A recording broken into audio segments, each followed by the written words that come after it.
Heat of Desire. When the Storm Rages, Passion Burns Brighter by Rock Jane.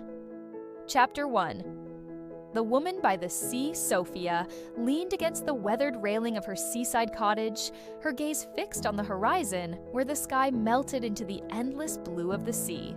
The gulls wheeled overhead, their cries sharp and lonely, and the salty breeze carried with it the smell of fish, salt, and memory.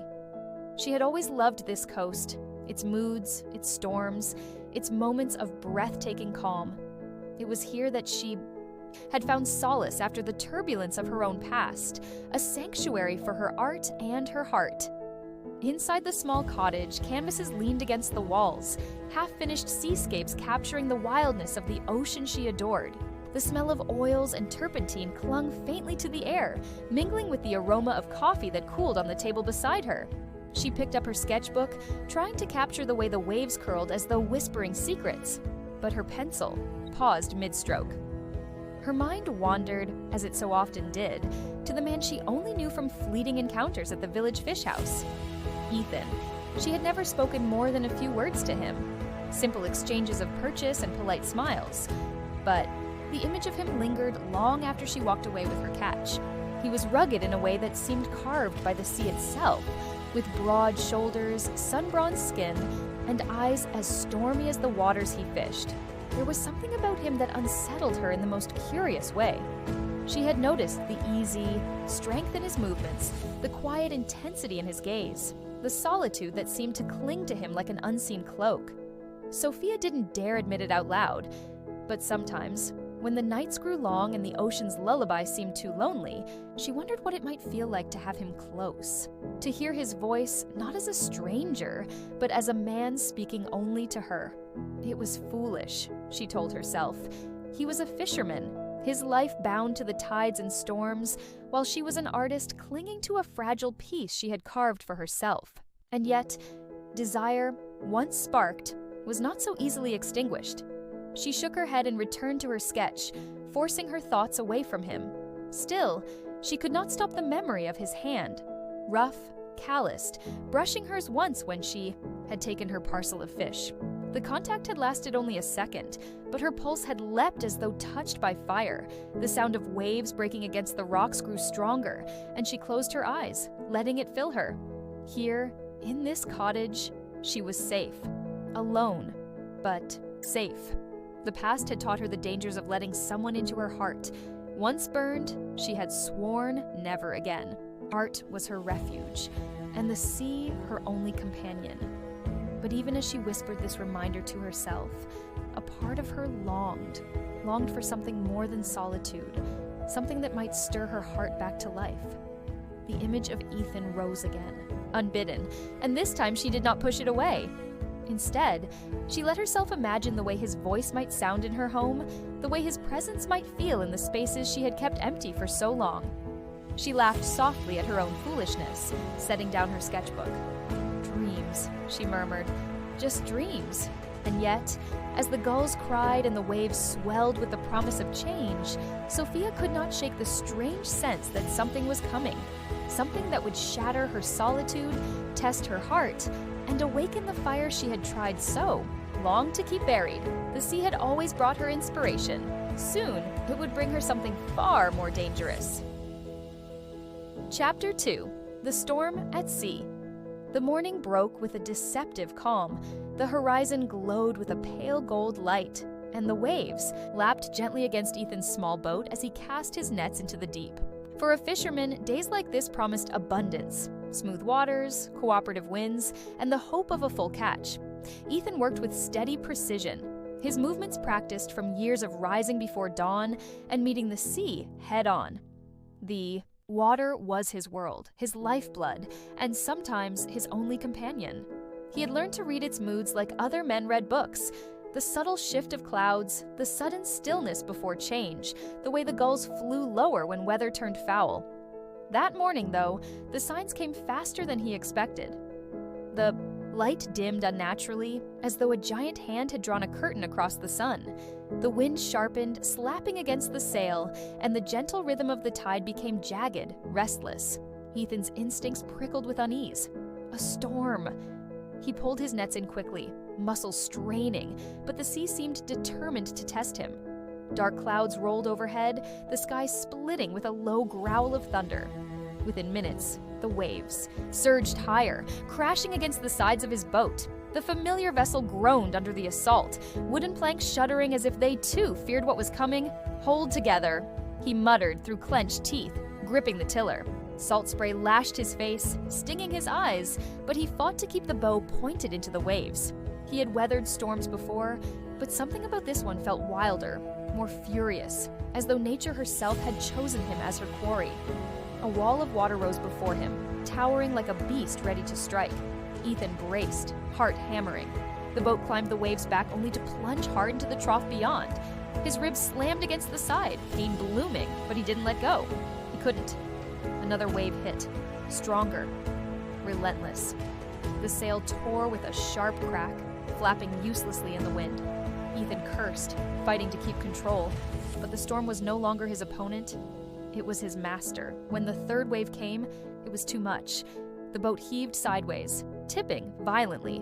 In the chaos of crashing water and splintering wood, Ethan's world flipped. He hit the sea with bone-jarring force, icy water dragging him under. For a moment, everything was a whirl of salt and darkness. He kicked upward, lungs burning, breaking the surface with a desperate gasp. Shards of his boat bobbed around him, useless wreckage on the furious waves.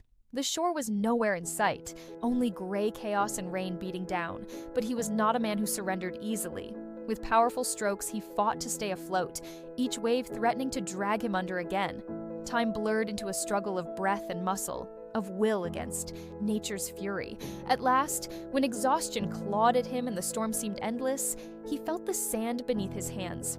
He collapsed against it, half conscious, the sea finally spitting him onto the rocky shore.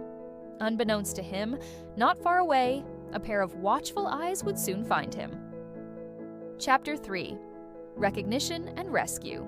The storm's rage still echoed across the shore, though its strength had begun to fade into scattered rain and restless winds. Sophia sat near her window, sketchbook forgotten on her lap, when she heard it.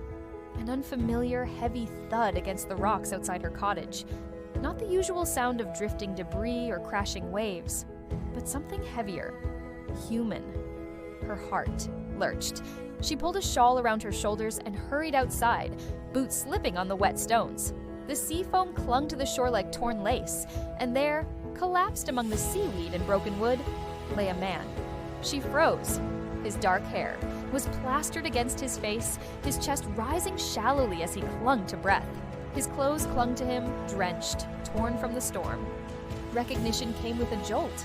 Ethan, the fisherman, the man she had only admired from a distance, now lying battered and helpless at her doorstep.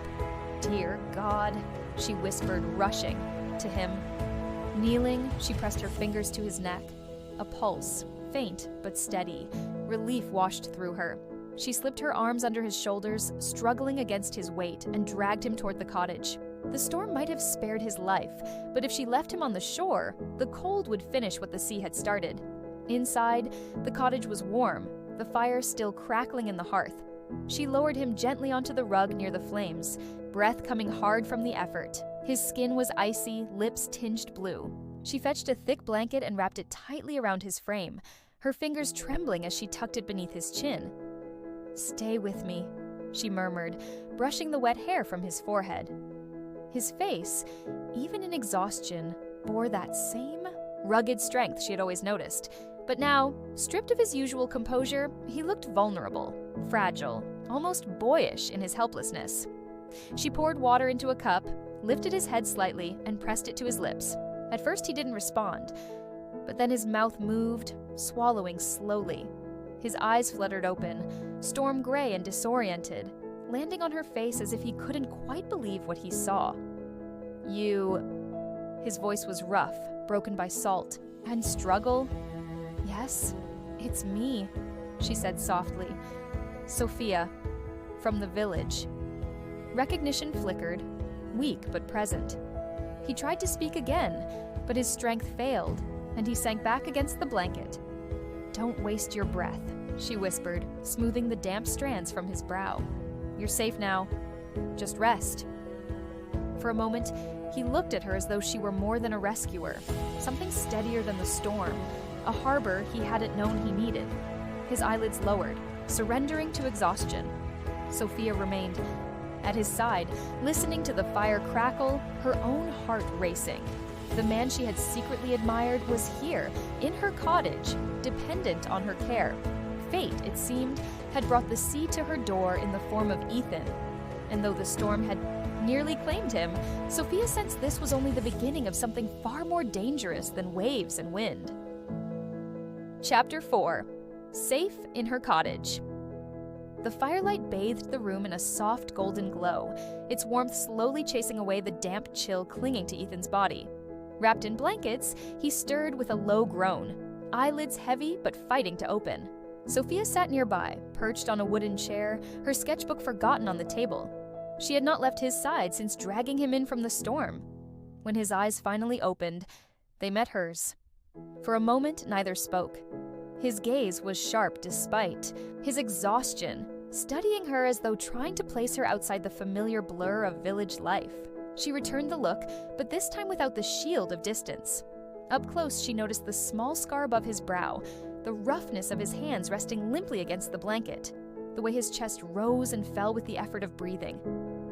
"You're awake," she said gently, her voice betraying both relief and nerves. Ethan swallowed, his throat raw.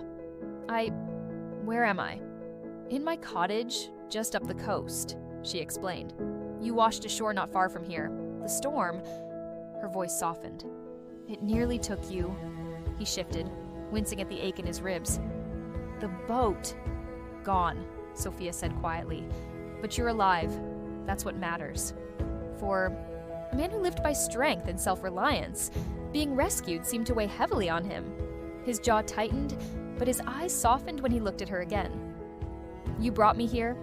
She nodded. "You didn't leave me much of a choice. You'd have frozen out there." Despite his fatigue, a faint smile tugged at the corner of his lips.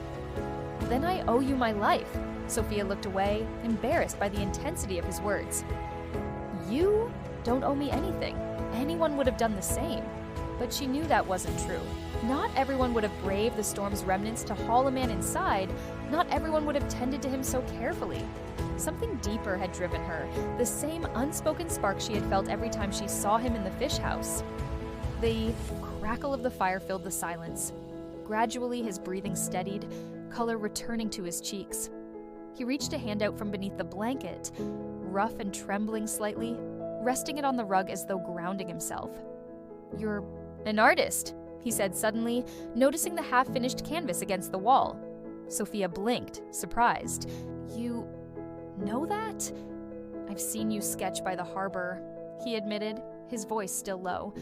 "Always thought you looked far away, like you were somewhere else entirely." Her heart gave a small, traitorous flutter. She had never imagined he noticed her at all, yet here he was, confessing he had. "I didn't think anyone paid me much mind," she murmured. "I did," Ethan said simply. The words lingered between them, heavier than the storm outside. For the first time in years, Sophia felt her solitude shift, making room for something unfamiliar yet undeniable.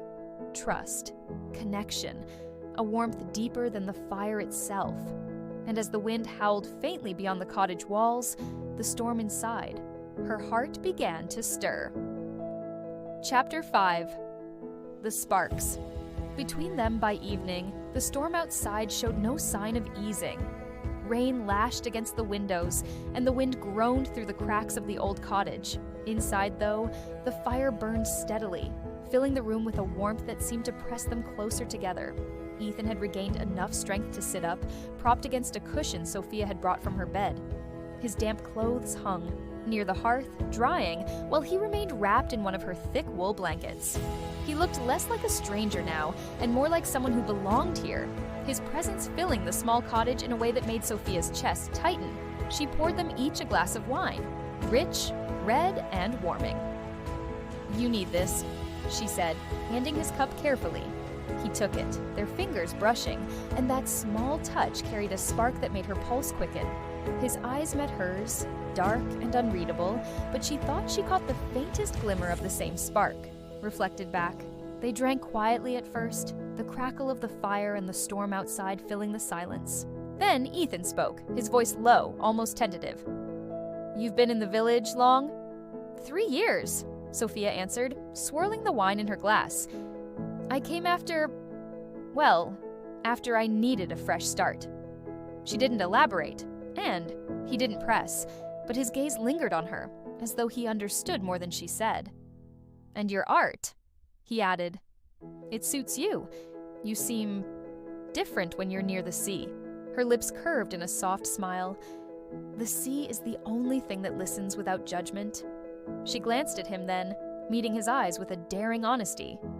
"But I suppose you'd know that better than anyone?" He chuckled, the sound low and warm. "A fisherman learns quickly.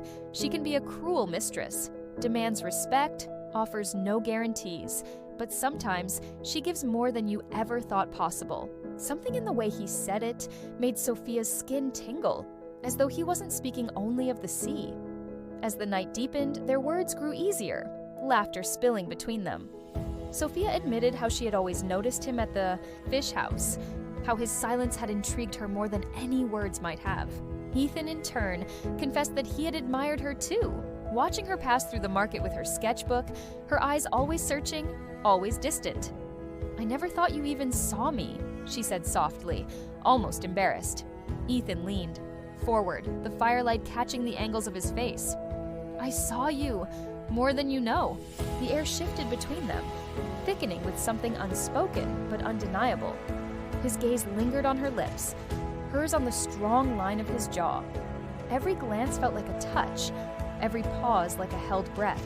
The storm raged on, but within the walls of the cottage, a different storm was building, quieter, hotter, and far more dangerous. Neither of them moved to stop it.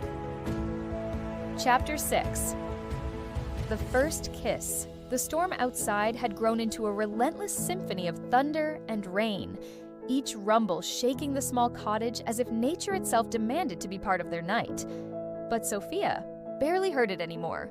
Her world had narrowed to the man sitting across from her, his features painted in the flickering glow of candlelight and fire. Ethan's blanket had slipped from one shoulder, revealing the strong curve of muscle beneath, his shirt. His skin bore the roughness of a man who lived by his hands, his life etched into every scar and line. And yet, when his gaze met hers, it carried a tenderness that unsettled her more than the storm ever could. They had been talking for hours, the space between them shrinking with every shared story, every laugh, every stolen glance. Now silence stretched, but it was not awkward. It was charged, vibrating with unspoken want. Sophia's fingers fidgeted with the stem of her wine glass. "I can't remember the last time I spoke so much in one night," she confessed, her voice low. "Maybe you were waiting for the right person," Ethan replied. His tone was rough, but there was something vulnerable in it, something that made her heart quicken. The fire cracked. She looked at him, really looked, and saw not just the rugged fisherman from the village, but a man laid bare. No boat, no nets, no shield of silence. Just Ethan. Her breath caught when he leaned slightly closer, his eyes fixed on hers. "Sophia," he murmured, almost as if tasting her name. She should have looked away. She should have drawn the walls back up around her heart. But she didn't. Instead, she leaned too, her pulse hammering in her ears. The first brush of his lips against hers was hesitant, almost questioning, a whisper of a kiss that asked more than it demanded. Her eyes fluttered shut, and for a moment the world stilled. The storm, the fire, even her own doubts falling silent. Then she kissed him back. It deepened, no longer hesitant but hungry, as if the storm outside had found its echo within them. His hand slid to her cheek, calloused thumb brushing her skin with surprising gentleness. She shivered, though the cottage was warm, the fire blazing. Every nerve in her body seemed alive, lit by the heat of his touch. When they parted, breathless, Sophia's lips tingled, her heart racing as though she'd leapt from a cliff into the unknown. Ethan's forehead rested lightly against hers, his breath ragged. "I've wanted to do that for longer than I can admit," he whispered. Her eyes opened, searching his face, and what she saw there, desire, yes, but also honesty, sent a thrill through her chest. She swallowed hard. "So have I." The storm outside howled, rain battering against the windows, but within the cottage, the true storm had begun, the kind that no walls could contain. Chapter 7: The Night of Fire. The kiss had broken a dam inside them. Neither Sophia nor Ethan could pretend anymore that it was simply comfort or coincidence that had brought them together. The storm outside was only a shadow of the one burning. Between them now, Ethan's hands framed her face, pulling her back into another kiss, this one fiercer, hungrier. Sophia answered with equal fire, her fingers threading through his damp hair as if she'd longed for this very moment without ever admitting it to herself. Every brush of his lips, every shiver of contact, stripped away the layers of solitude she had built over the years. The blanket slipped from his shoulders as he drew her closer, the rough heat of his body pressed against hers. Sophia gasped softly against his mouth, overwhelmed not by fear but by the sudden rush of wanting. His strength, once intimidating, now felt like protection, like being anchored even as the world raged outside. They stumbled together toward the hearth, their laughter mingling with their desire, before words gave way to touches. Ethan's calloused hands slid down her arms, tracing lines of fire over her skin. She had been touched before, but never like this. Never with such reverence and hunger entwined. Sophia, he breathed, her name almost a prayer. Her reply came in a whisper, urgent and trembling. Don't stop. Candlelight danced across the room, painting their bodies in gold and shadow as they surrendered to the tide that had pulled them relentlessly toward this moment. His lips mapped the curve of her neck, the hollow of her collarbone, drawing sighs she hadn't known she could give. She answered with her own boldness, exploring the breadth of him, discovering the man beneath the fisherman's strength. Clothes fell away, forgotten, until nothing stood between them but heat and breath. They came together with a hunger that surprised them both, a fire born not only of lust but of long-suppressed longing. The rhythm of their bodies echoed the storm outside, wild, fierce, unstoppable. Yet within the intensity, there was tenderness. Ethan's touch lingered as though memorizing her, his gaze holding hers even in their fiercest moments. Sophia felt something inside her break open, not in pain, but in release. For the first time in years, she let someone all the way in, her walls crumbling under the force of desire and trust. Time blurred, the storm raged on, but in the cottage, they created their own, a night carved in firelight and breathless whispers. When at last they collapsed into one another, bodies tangled and hearts pounding, silence returned. Not empty, but full. Ethan pressed a lingering kiss to her temple, his arm tightening around her as if unwilling to let go. Sophia closed her eyes, listening to his heartbeat steady against her ear. It wasn't just passion, she realized. Something deeper smoldered here, something she had never dared to hope for again. And as sleep threatened to claim them, one truth blazed clear. This night had changed everything. Chapter 8: Confessions in the Morning. Morning came gently, as though the world itself hesitated to disturb them. The storm had passed, leaving behind a sky streaked with soft gold and the rhythmic hush of calmer waves. Inside the cottage, the fire had burned low, its embers glowing faintly. Sophia stirred first. She lay nestled against Ethan's chest, her cheek resting on the steady rise and fall of his breath. For a moment she simply listened, his heartbeat, the ocean beyond, the stillness within herself she hadn't felt in years. She could almost pretend it was natural, waking like this with someone's arms around her. But when reality pressed in, she sat up slowly, pulling the blanket with her. Ethan's eyes opened, hazy at first, then sharpening when they landed on her. His lips curved faintly. Morning, her breath caught. The word was simple, yet it carried an intimacy she had almost forgotten existed. Morning, she returned softly, tucking a stray strand of hair behind her ear. For a moment, they simply looked at one another, both searching for words that felt too heavy to speak. Finally, Ethan shifted, sitting up with a quiet wince. The bruises from the storm were still fresh, but his gaze was steady. "I should thank you again," he said, "for saving me, for everything." Sophia shook her head. "You don't need to thank me. Last night?" She faltered, unsure how to name it. "Last night was real," Ethan finished for her, his tone firm, leaving no room for doubt. Silence stretched between them, not uncomfortable, but full. Then, with a sigh, he ran a hand through his hair. "I've spent most of my life at sea. It gives, it takes, and it leaves a man with too much time to think.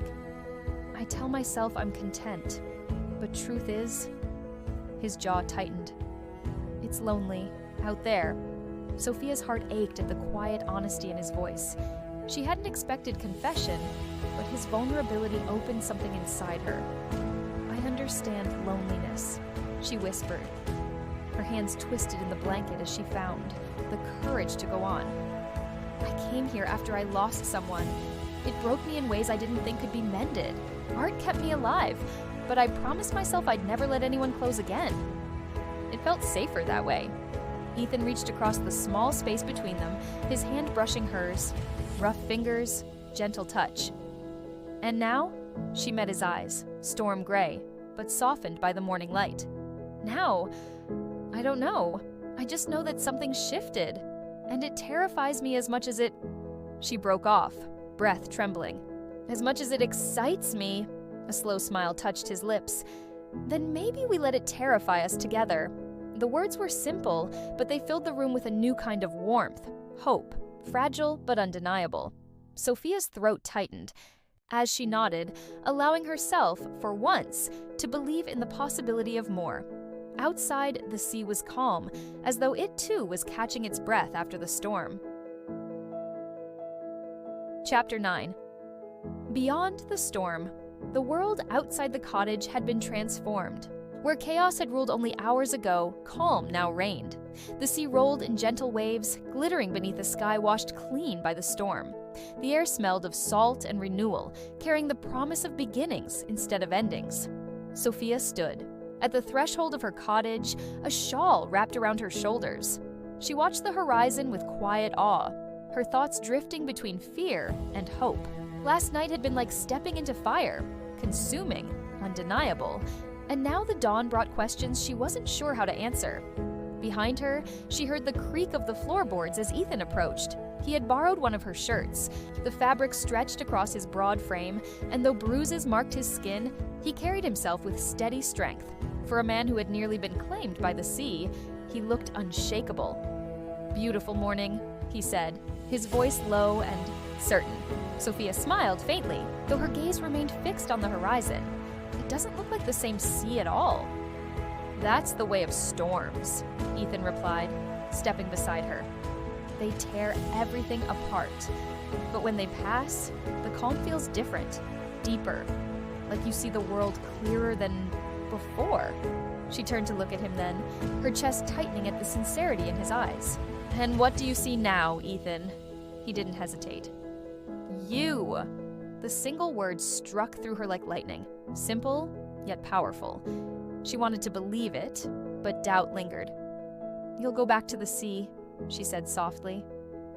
"That's who you are. The tides will always pull you away."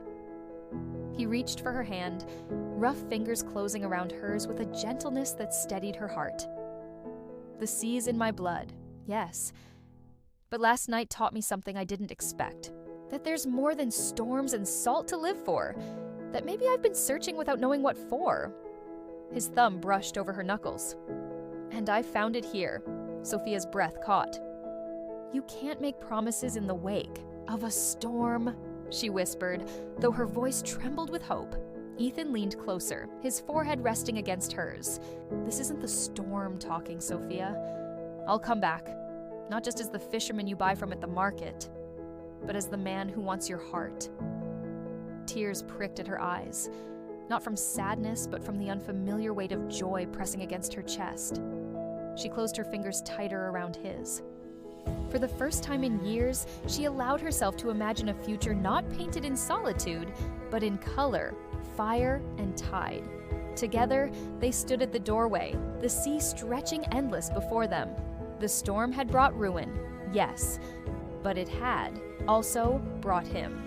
And as Sophia leaned into Ethan's embrace, she knew with quiet certainty that what began with a storm at sea had become the calm she had always searched for.